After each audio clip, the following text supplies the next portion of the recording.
Hi, this is exercise 5 and it is about linking and deleting files. So far, we have created some files just to learn how to copy files, and some of them were really useless duplicates.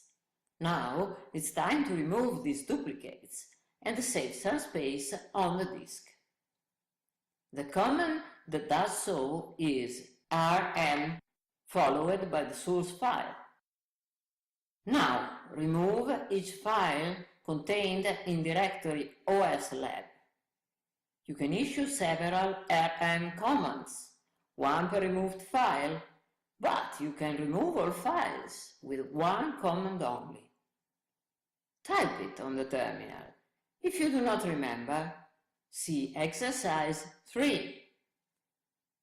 In most systems, the rm command asks for a confirmation, yes or no.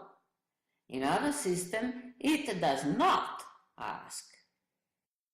Look with man what option of rm always asks for confirmation. This is important because in Linux we have no recycle bin. It is wise to always use a confirmation option with rm and think twice about what we are removing. When managing a large number of files, it often happens that you wish to maintain one single copy of a file which is used in several situations and directories. You may be tempted to duplicate such a file so that it is available in all directories you may need it. But if you make duplicates, you have to remember to update all existing copies whenever such a file has to be updated. Linux provides a very useful mechanism to support such situations called linking. You may link a file in several directories, yet you have only one copy of the file in the system. When you update any of such linked files, modifications are immediately available to all links because they affect the one and only copy of the file.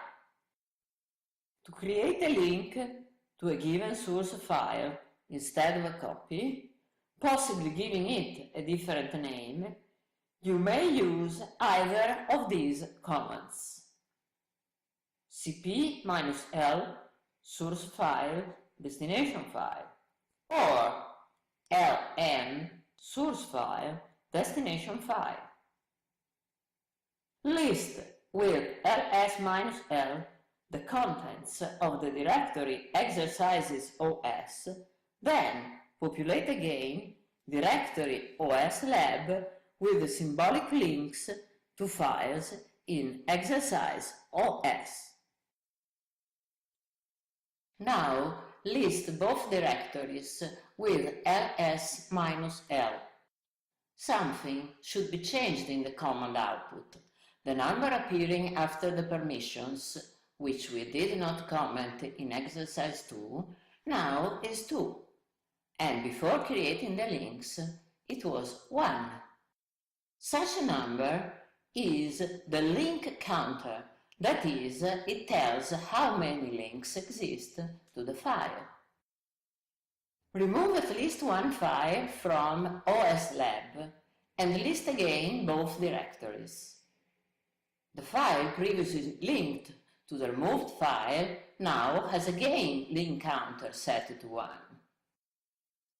Edit with Pico one of the remaining linked files.